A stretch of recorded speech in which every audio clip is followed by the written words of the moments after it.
بسم الله الرحمن الرحیم. په پیل کې د خبرونو سرټکي. د افغانستان لپاره د نړیوال روغتیا سازمان له مشر سره د عامه روغتیا وزیر مولوي نور جلال جلالي لیدنه. په قطر کې د اسلامي امارات د سفیر محمد سهیل شاهین او د افغانستان لپاره د فرانسې د شارژ ظفر ترمنځ خبرې اترې او د ایران او متحده ایالاتو ترمنځ د خبرو اترو د څلورم پړاو پای. د لوی او مهربانه خدای په ثنا او ستاینې سره درنو لیدونکو سلام. د نن ورځ خبرونو ته ښه راغلاست. نن دوشنبه د 1404 کال د ثور میاشتې 22مه نیټه ده. زه محمد صادق فروتن یم. د هم بشپړ خبرونه.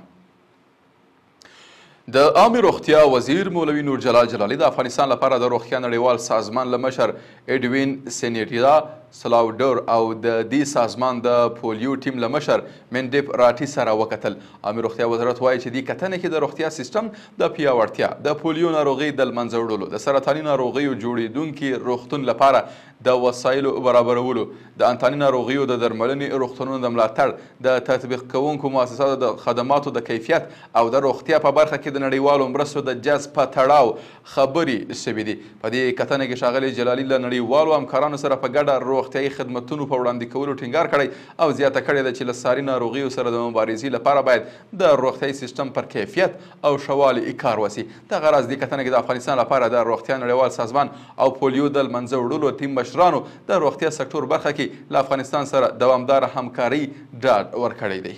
قطر کې د اسلامي امارات سفیر محمد سهیل شاهین د افغانستان لپاره د فرانسې له شارژ ظفر جین مرین شو سره وکتل. قطر کې د افغانستان سفارت وایي چې دې کتنه کې په روان سیاسي وضعیت د افغانستان او فرانسې ترمنځ د دوه اړخیزو اړیکو او بشري مرستو سربیره د افغانستان لرغونو آثارو برخه کې د فرانسې د مرستو په دوام او پراختیا خبرې شوې دي.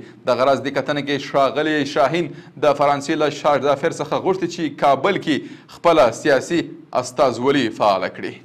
د اسلامي امارات هنري اتشي په انقره کې د اسلامي هنرونو نړیوال نندارتون کې ګډون وکړ. د اسلامي امارات د اطلاعات او کلتور وزارت هنري اتشي قاری حمید الله تمکین د ترکیې په پلازمینې انقره کې د اسلامي هنرونو په نړیوال نندارتون کې ګډون وکړ. یا درې ورځنی نندارتون چې د ترکیې د دیانت او دیني چارو ریاست له لوري جوړ شوی و د اسلامي هنر بېلابېل آثار، لاسي صنایع، د خوشنویسي او نقاشي آثار، د دودیزې جامې او د ترکیې د ټولو ولایتونو کلتوري آثار پکې ننداري ته ایښودل سوي وه. د یادونې وړ ده چې په دې نندارتون کې د بېلابېلو هیوادونو کلتوري اتشو او ډیپلوماټانو هم ګډون کړی و.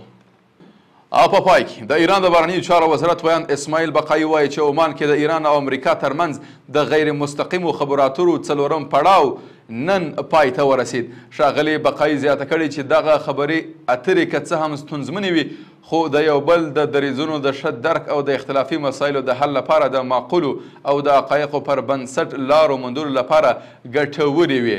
نوموړي د مذاکراتو د راتلونکي پړاو په هکله ویلي چې د دې پړاو وخت او ځای به د عماني همغږي کوونکي له لوري اعلان سي. له ملتیا مو مننه.